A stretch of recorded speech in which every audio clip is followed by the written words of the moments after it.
George हे लोकांना माहित होते बंद सम्राट म्हणून. मुंबई बंद करण्याचं सामर्थ्य या माणसामध्ये होतं. त्यांच्या गाडीवर इतक्या वेळेला दगडांचा मारा झाला, त्यांची गाडी जाळण्याचा प्रयत्न केला. त्याच्यानंतर जॉर्ज त्या गाडीच्या खाली उतरून तशाच फाटक्या अवस्थेमध्ये बसून होते आणि नंतर कोणीतरी त्यांना मोटरसायकलवरून घेऊन गेलं. असे किस्से मला बिहारमध्ये इतके ऐकायला मिळाले. काश्मीर मंत्री म्हणून काम करत असताना सुद्धा ज्यावेळी तिथे दहशतवाद्यांचा अड्डा होता आणि मंत्री काय कोणी जायला घाबरत होतं, त्या क्षणी हा ग्रस्त लोकांना शेंड्या लावून गपचूप तिकडे जाऊन दहशतवाद्यांसकट सर्व लोकांना भेटत होता. खूप मोठा प्रसिद्ध फोटो आहे. जॉर्ज, बाळ ठाकरे आणि शरद पवार असे तिघे एकत्र. आता 3 वेगवेगळे लोक. जॉर्ज ह्या दोघांच्या विरुद्ध लढत असत. हे तिघे एकत्र कसं काय? एकदा चक्क JRD टाटानी जॉर्जला बोलवून घेतलं आणि JRDने सांगितलं की माझी युनियन तू चालव म्हणून. आता तुम्ही कल्पना करा की टाटा बिर्लांना शिव्या देण्यात समाजवादी वाढले, त्यांच्यातला मेरुमणी त्याला JRD टाटा येऊन सांगतात की तू माझी युनियन चालवता. अर्थ काय होतो? याचा अर्थ पलीकडच्या माणसाला सुद्धा या माणसाची कुवत काय ते कळलं. तुम्ही त्यांचे सेक्रेटरी म्हणून काम केलं. आता तो काळ आजच्या काळातल्या लोकांना कल्पना नाही असा काळ आहे. ते सगळे इन्फॉर्मल असायचं.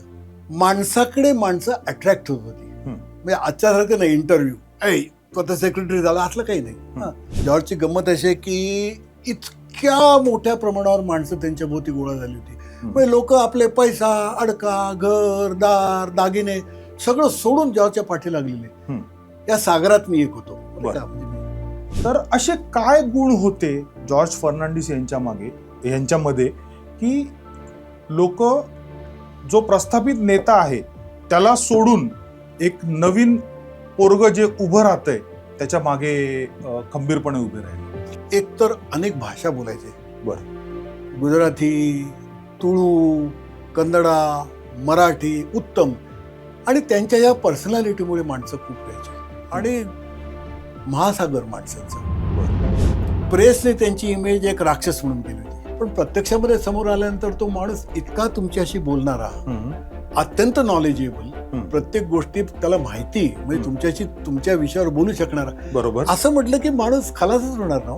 त्यामुळे कम्युनिस्ट असोत, RSS असोत, BJP वाले असोत, समाजवाद्यातले गट असोत, सर्व लोक जॉर्जकडे पाहताना नेहमी पक्ष विसरून पाहत असत. अलीकडच्या काळामध्ये राजकारणात अशी माणसं नाहीतच. नाहीत.